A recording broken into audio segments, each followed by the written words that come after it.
ராஜராஜ சோழன் வந்து கிட்டத்தட்ட 40 வயசாயிடுச்சு அவருக்கு அரசுக்கு வரும்போது. அப்போ அவருக்கு அந்த காலத்துல எத்தனை நாள் வாழ்நாள் எவ்வளவு லைஃப் எக்ஸ்பெக்டன்சி தெரியாது. அப்படி இருந்தாலும் வந்து அவர் ராஜேந்திர சோழரை வந்து இளவரசராக ஆக்கல. ராஜேந்திர சோழர் மிக வலிமையான ஆள் அப்படின்றது அப்பவே பல போர்கள். சோழ அரசு அதே மாதிரி ஓரளவுக்கு கொண்டு வந்தார். ஆனா அப்பப்பவே பல இடங்கள்ல வந்து சண்டைகள் வருது. இலங்கை வந்து சுத்தமா கைவிட்டுச்சு. குலோத்துங்கனுடைய கடைசி பொய்சாளர்கள் தலைதூக்க ஆரம்பிச்சு. அவர்கள் வந்து கர்நாடகாவில் வந்து கங்க நாட்டை எல்லாம் ஜெயிக்காரு. ஸோ கொஞ்சம் கொஞ்சமாக குலோத்துங்கனுடைய ஆரம்ப காலத்துல ரொம்ப வலுவாக இருந்த சோழ அரசு அவருடைய அந்த கடைசி காலத்துல கொஞ்சம் கொஞ்சமா விட்டு போயிருக்கு. இந்த பக்கம் பாண்டியர்கள், அந்த பக்கம் ஹொய்சாளர், ரெண்டு பேரும் அதிகமாக தலையிட்டு மாரவர்மன் சுந்தரபாண்டியனுடைய படையெடுப்பு வந்து சோழர்கள் ஒரு வழி பண்ணிட்டு முதல்ல. இரண்டாவது படையெடுப்பும் அவரை காலி செய்து பொய்சாளர்கள் இருந்ததுனால ஓரளவு பிழைத்தார். மூன்றாம் ராஜேந்திர சோழனுடைய காலத்துல வந்து ஜடாவர்மன் சுந்தரபாண்டியனுடைய எழுச்சியின் காரணமாக முற்றிலுமாக ரொம்ப சமீபத்துல நமக்கு வரலாற்று தகவல்கள் இல்லைனாலும் திருமுறைகள் அடங்கிய செப்பு பட்டயங்கள் சீர்காழியில கிடைச்சது, உழவு ஏடுகள் கிடைச்சது. இமேஜின் இந்த மாதிரி இன்னும் தரைக்கடியில என்னென்னலாம் இன்னும் இருக்கோ.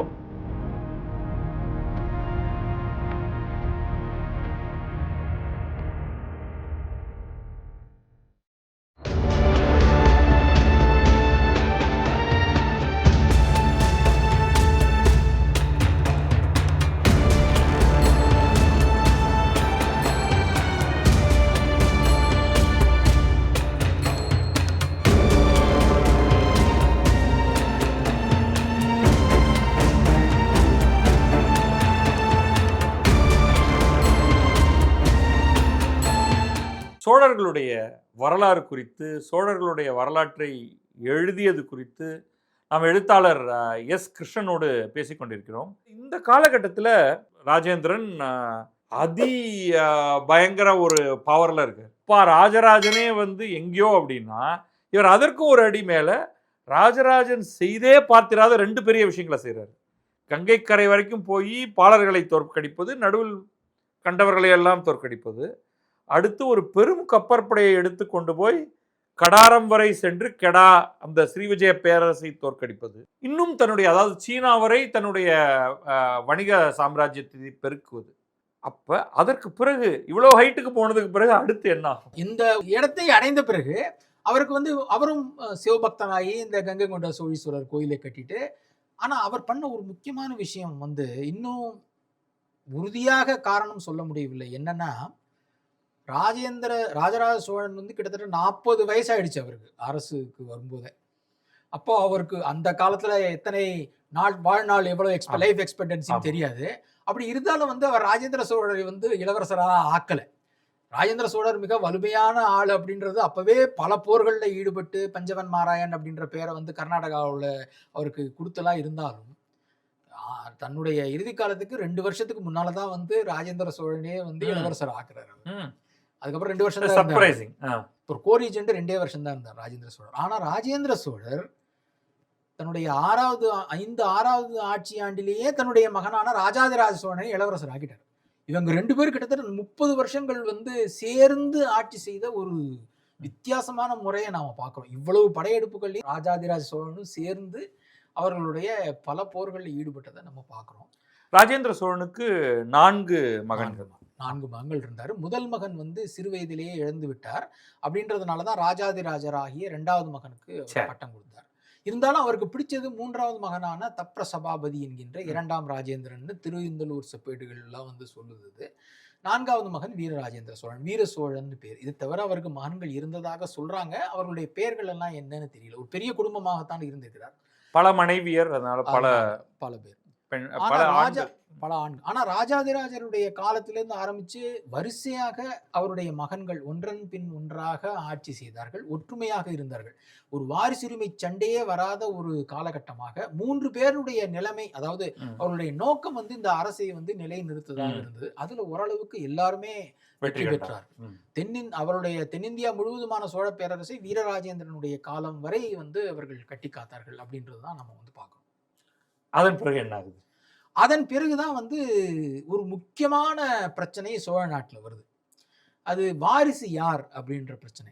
அதிராஜேந்திரன் வந்து வீரராஜேந்திரனுடைய மகன். ஆனால் வந்து அவருக்கு ஏதோ ஒரு வியாதி இருந்திருக்கு அப்படின்றது நமக்கு தெரியுது. ஏன்னா பல வீரராஜேந்திரன் கடைசி மகன், மகன் ராஜேந்திரனுடைய கடைசி மகன்.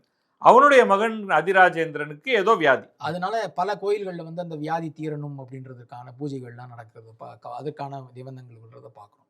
ஏன்னா அந்த காலத்துல ஒரு சில வியாதிகள் இருந்தா அவர்கள் வந்து அரசனாக ஆவதற்கு தகுதியற்றவர்கள் அப்படின்னு ஒரு கருத்து இருந்தது. உண்டு உண்டு.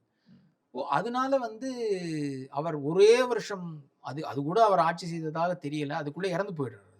சாளுக்கிய தரப்புல இதுக்கு பல காரணங்கள், ஒரு கான்ஸ்பிரசி தியரி வழக்கம் போல கொண்டு வராங்க. நம்ம கனிசெட்டி சொல்ற மாதிரி அங்கிருந்து சொல்றதுனால அதை நம்ம வந்து எவ்வளவு தூரம் எடுத்துக்கணும்னு தெரியல. ஏன்னா சோழர்களுடைய ஆவணங்கள்ல அதற்கான எந்த விதமான ஆதாரங்களும் கிடையாது. ஆனாலும் சரி, இவர் அதிராஜேந்திரன் வியாதி இறந்து போயிட்டாரு. மற்ற ராஜாதிராஜனுக்கு மனைவிகள் இருந்தாங்க, அவருக்கு மகன் இருந்திருப்பார். இரண்டாம் ராஜேந்திரனுடைய மகன்கள், வீரராஜேந்திரனுக்கே மற்ற மகன்கள் இருந்திருக்கலாம். அவர்களை எல்லாம் விட்டு ராஜேந்திரனுடைய மகள் வயிற்று பேரனான குலோத்துங்க சோழனை வந்து அடுத்த வாரிசாக அவர்கள் நியமித்தார்கள். இதை நம்ம ட்ரெடிஷனலா பார்க்கும்போது தகுதி உடையவன் அப்படின்றதுனால அவனை கொண்டு வந்தான்னு சொல்லலாம். அதுதானா அப்படின்றது ஒரு கேள்விக்குறிதான். நாம வந்து அதாவது நமக்கு வந்து தமிழகத்தை பொறுத்தவரை ட்ரெடிஷன் எப்படி இருந்ததுன்னா, மகன் வயிற்று மகன் அப்படிதான் போயிட்டு இருந்தது. இப்போ முதல் முறையாக இந்த ஒரு குழப்பத்துல ஒரு மகள் வயிற்று மகன் வந்து ஆட்சிக்கு வரான், குலோத்துங்கன் ஒண்ணு. ஸோ அந்த குலோத்துங்கன் காலத்திலேயும் வந்து அவர் he justified the selection. அவர் காலம் கடைசி காலம் வரை சோழ அரசு அதே மாதிரி ஓரளவுக்கு கொண்டு வந்தார். ஆனா அப்பப்பவே பல இடங்கள்ல வந்து சண்டைகள் வருது. இலங்கை வந்து சுத்தமா கைவிட்டு போச்சு குலோத்துங்கனுடைய கடைசி காலத்துல. ஹொய்சாளர்கள் தலை தூக்க ஆரம்பிச்சிட்டாங்க. அவர்கள் வந்து கர்நாடகாவில் அந்த கங்க நாட்டை எல்லாம் ஜெயிக்க ஆரம்பிச்சிட்டாங்க. ஸோ கொஞ்சம் கொஞ்சமாக குலோத்துங்கனுடைய ஆரம்ப காலத்துல ரொம்ப வலுவாக இருந்த சோழ அரசு அவருடைய அந்த கடைசி காலத்துல கொஞ்சம் கொஞ்சமா விட்டு போக ஆரம்பிச்சது. அதற்கு பிறகு வந்த விக்ரம சோழர், இரண்டாம் குலோத்துங்கர், இரண்டாம் ராஜராஜர், இந்த 3 அரசர்கள் வந்து ரொம்ப போர்வெறி பிடித்தவர்களாக தெரியல. இருந்தது போதும், இதை வச்சு நாம ஆட்சி செய்வோம், மற்ற விவகாரங்கள்ல வந்து நாம கவனம் செலுத்துவோம் அப்படின்றதாகத்தான் அவர்களுடைய 3 பேர் ஆட்சி. அப்ப நியாயமாகவே என்ன இருக்கும்னா அந்த பேரரசு கொஞ்சம் கொஞ்சமாக சுருங்க ஆரம்பித்து கிட்டத்தட்ட இந்த பீரியட்ல தான் வந்து ஒட்டக்கூத்தர் வராரு. ஏன்னா இவர்கள் எல்லாவரை பற்றியும் அவர் நூல்கள் எழுதியிருக்கார். மூவருலா வந்து எழுதுறாரு இந்த 3 பேரை பத்தி. விக்ரம சோழன், இரண்டாம் குலோத்துங்கன், இரண்டாம் ராஜராஜன், இந்த 3 பேரை பத்தியும். 3 பேரும் வழக்கம் போல சிவபக்தர்களாக இருந்தார்கள். இரண்டாம் குலோத்துங்கன் கொஞ்சம் அதீதமாக போய் என்னென்ன பண்ணான்றது நமக்கு பார்ப்போம். இந்த இரண்டாம் குலோத்துங்கன் தான் சிதம்பரம் கோவில் சொல்லிருங்க, அது நீங்களே சொல்லிருங்க. இரண்டாம் குலோத்துங்கன் காலத்துல வந்து, அதாவது விக்ரம சோழன் காலத்திலேயே சிதம்பரம் கோயிலுக்கு பெரும் திருப்பணிகள் நடந்தன அப்படின்றத பாக்குறோம். ஏன்னா அவருடைய குலதெய்வம் அப்படின்றதுனால இரண்டாம் குலோத்துங்கன் அதை ஒருபடி மேலே எடுத்துட்டு போய் பல மண்டபங்களை புதிதாக கட்டினான். அப்ப ஏதோ ஒரு தகராறு கட்டாயம் இந்த கோவிந்தராஜ பெருமாள் இருந்திருக்கக்கூடிய சித்திரகூடத்திற்கும் இவருடைய அந்த திருப்பணி வேலைக்கும் இடையிலே நடந்திருக்கிறது. அதுல வந்து எந்தவித யார் தப்பு யார் சரி அப்படின்றது நமக்கு தெரியாது. அதனால எந்த பக்கமும் நம்ம சொல்ல முடியாது. ஆனா முடிவுல என்ன ஆச்சுன்னா, அரசன் சொல்றதுதான் என்னைக்குமே வந்து நிற்கும் அப்படின்றதுனால அந்த விக்கிரகத்தை எடுத்து அகற்றி தூக்கி போட்டு அந்த லிட்டரலி அந்த ப்ராபபிலி அந்த கோயிலையே ரீப்ளேஸ் பண்ணாங்களா என்னன்னு தெரியல. இது நம்ம இன்னொரு சொல்றதுக்கு காரணம், இது ஒரு சினிமால வந்துருச்சு, தசாவதாரம் படத்துல. ஏன்னா நமக்கு சினிமால வந்தாதான் நம்ம ஊர்ல வந்து அது நம்புவாங்க, இல்ல தெரியும் என்னன்ட்டு. ஸோ இது வந்து ஒரு பெரிய ஒரு மாற்றம். அதுக்கப்புறமா ஆனா இரண்டாம் ராஜராஜ சோழன் வந்து விழுந்த அரிசமயத்தை மேலே நிறுத்தி நம்ம மெய்கீர்த்தியே வர்றதுனால அரிசமயம் விழுந்துருது. விழுந்தா தானே அதை திருப்பி கொண்டு வர முடியும். ஸோ அங்க விழுந்த வைணவத்தை மீண்டும் நிலைநிறுத்தியது இரண்டாம் ராஜராஜன். அப்படிலாம் சொன்னாலும் இன்றைக்கு தாராசுரம் எனக்கூடிய மிக மிக முக்கியமான மிகப்பெரிய சிவன் கோவிலை அவன் தான் உருவாக்கினான். சமயப்புரை ஒரு மாதிரி தொடர்ந்து தான் இருந்திருக்கு. ஈவன் சிலர் சொல்றது வந்து இரண்டாம் குலோத்துங்கனுடைய சில கல்வெட்டுகள் கூட ஸ்ரீரங்கம் கோவில்ல இருக்கு.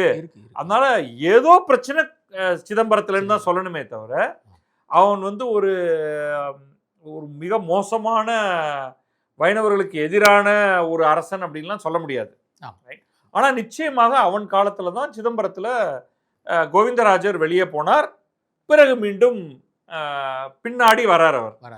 இதற்கு பிறகு ஒரு குழப்பம் எப்போ வந்ததுன்னா, இரண்டாம் ராஜராஜனுடைய இறப்பு. அதுல வந்து நிறைய அது வந்து அதிகமாக பேசப்படாத கான்ட்ரவர்சிஸ். ஏன்னா இரண்டாம் ராஜராஜனுடைய மகன்கள் 2 பேரும் ரொம்ப சின்ன வயசு, 1, 2 வயதானவர்களாகத்தான் இருந்தார்கள் அவன் இறக்கும்போது.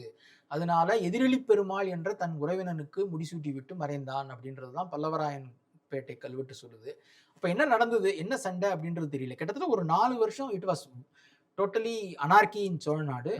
என்ன நடந்ததுன்னு தெரியல. பல்லவராயன் அப்படின்றவர் வந்து தான் வந்து ஓரளவுக்கு அவர்தான் வந்து அதை கட்டி காத்தது மாதிரி அந்த கல்வெட்டுல பதிவு செய்கிறார். ஆனா அவர் தான் பதிவு செய்திருக்கிறார் என்பதனால அதையும் நம்ப முடியல. ஆனால் அந்த 2ஆம் ராஜாதிராஜன் என்பவன் சோழர்களுடைய நேர் வாரிசு கிடையாது. விக்ரம சோழனுடைய மகள் வயிற்று பேரனாக இருக்கலாம் அப்படின்னு சொல்றோம். அவன் வந்து ஆனா அவனுடைய வம்சம் தொடராமல் ஒரு வயது இந்த 2ஆம் ராஜராஜனுடைய மகன்களுக்கு வந்த உடனே குலோத்துங்கன் 3ஆம் குலோத்துங்கனாக அவனுக்கு முடிசூட்டி விட்டுட்டு அவர் போயிடுறாரு. ஸோ அந்த வகையில திருப்பியும் பல அந்த ரீஸ்டோர் ஆகுது. இப்ப இந்த 3 அரசர்களுக்கு இவரும் ராஜாதிராஜனும் வந்து அதிகமாக போர்ல ஈடுபடலைனாலும் இந்த பாண்டியர்களுக்கு உண்டான சண்டையில் அவர் தானாக உள்ளே போக வேண்டி இருந்தது. இவரா எந்த போருக்கும் போல. ஆனா 3ஆம் குலோத்துங்கன் அப்படி இல்லை. ஆரம்ப காலத்துல இருந்தே திருப்பியும் பழைய மாதிரி எல்லா இடங்களுக்கும் போய் பாண்டியர்களை தோற்கடிக்கிறார், சேரர்களை தோற்கடிக்கிறார். அவரு வடக்குல போய் அப்ப தெலுங்கு சோழர்கள் இருந்தார்கள், அவர்களையும் தோற்கடிக்கிறார். ஸோ திருப்பியும் சோழ நாட்டை பெரிதாக ஆக்குவதற்கான எல்லா முயற்சியிலும் வந்து 3ஆம் குலோத்துங்கன் ஈடுபடுகிறார் அப்படின்றது நமக்கு தெரியுது. அதனால அதற்கு பிறகு அவருடைய மகனாக வந்த 3ஆம் ராஜராஜன் அவ்வளவு வலிமையானவனாக இல்லாதனதன் காரணமாக இந்த பக்கம் பாண்டியர்கள், அந்த பக்கம் ஹொய்சாளர்கள் 2 பேரும் அதிகமாக தலையிட்டு மாரவர்மன் சுந்தரபாண்டியனுடைய படையெடுப்பு வந்து சோழர்களை ஒரு வழி பண்ணிடுது. முதல்ல 2வது படையெடுப்பும் அவர்களை காலி செய்து விட்டது. ஹொய்சாளர்கள் இருந்ததுனால ஓரளவு பிழைத்தார்கள். 3ஆம் ராஜேந்திர சோழனுடைய காலத்துல வந்து ஜடாவர்மன் சுந்தரபாண்டியனுடைய எழுச்சியின் காரணமாக முற்றிலுமாக சோழ பேரரசு மறைந்தே போயிற்று. அந்த சமயத்துல பாண்டிய பேரரசு அதோடைய உச்சத்தை நோக்கி போய் கொண்டிருக்கிறது. ஸோ அந்த அவர் ஹொய்சாளர்களையும் தோற்கடித்ததுனால அவர்களுக்கு சோழர்களுக்கு துணை யாருமே வரல. 3ஆம் ராஜேந்திரனுடைய அந்த சோழ வம்சம் முடிஞ்சு போயிடுச்சு.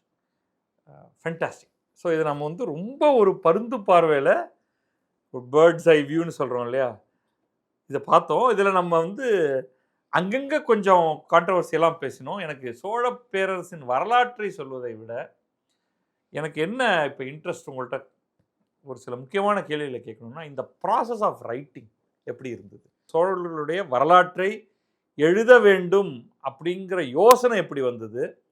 என்ன முன்னேற்பாடுகளை செய்தீர்கள்? இந்த ப்ராசஸ் ஆஃப் ரைட்டிங் எப்படி இருந்தது? இதுக்கு முன்னால் ஓரளவுக்கு சுருக்கி இவர்களுடைய வரலாற்றை எழுதியிருந்தாலும் இந்த தடவை எழுதும்போது ஓரளவுக்கு விரிவாக தரணும். அதே சமயம் ரொம்ப விரிவாக தந்தால் வந்து வரலாறு அப்படின்றதே ஒரு போர் அடிக்கிற மாதிரி சப்ஜெக்ட் அப்படின்ற மாதிரி ஆயிடக்கூடாது அப்படின்றது காரணமாக இது ஆக்சுவலாக முதல்ல ஒரு மாதிரி எழுதிட்டு அதை 2-3 முறை நானே மாற்றினேன். முதல்ல நீங்க எழுதினது ஆங்கிலத்துல தான். அந்த ஆங்கிலத்துல ஓரளவுக்கு ஒரு மாதிரி நேரேட்டிவ் எழுதிட்டு வந்து அப்புறம் நானே இது ரொம்ப ட்ரையா இருக்கிற மாதிரி இருக்கோ அப்படின்னு சொல்லிட்டு 2-3 தடவை அதை மாற்ற வேண்டியதாயிற்று. ரொம்ப அதிகமான தகவல்களை தந்தாலும் சில பேருக்கு பிடிக்கிறது இல்லை. 2வது ஆங்கிலத்தில் எழுதுறதுனுடைய மிகப்பெரிய சவால் வந்து தமிழ் பாடல்கள், செய்யுள்கள், அந்த பெயர்கள் எல்லாம் எழுதுறது வந்து ஒரு மாதிரியாக அவர்களுக்கு வந்து மற்ற மொழி தெரியாதவர்கள் அதை எப்படி ஏற்றுக்கொள்வார்கள் அப்படின்ற ஒரு சவால் இருந்தது. மற்றபடி முக்கியமான தகவல்கள் எதையுமே விடக்கூடாது அப்படின்றதுனால அதை பூரா எடுத்து வச்சுக்கிட்டு அதை எப்படி தரணும் அப்படின்றதுல தான் வந்து என்னுடைய கவனம் அதிகமாக இருந்தது. அதனால அது ஒரு பெரிய சவாலாகத்தான் இருந்தது முதல்ல. சரி, இது முதல்ல ஆங்கிலத்தில் எழுதிட்டு திரும்பவும் அதை தமிழில் ஒரு மீள் எழுதுதல்னு சொல்லலாமா? அது எப்படின்னு தெரியல. ஏன்னா நீங்கள் வந்து வரிக்கு வரிலாம் டிரான்ஸ்லேட்டே பண்ணியிருக்க மாட்டீங்க. பிகாஸ் இங்கே என்ன எழுதியிருக்கோன்னு தெரியும். அது தமிழில் நேராக எழுதுறது தான்.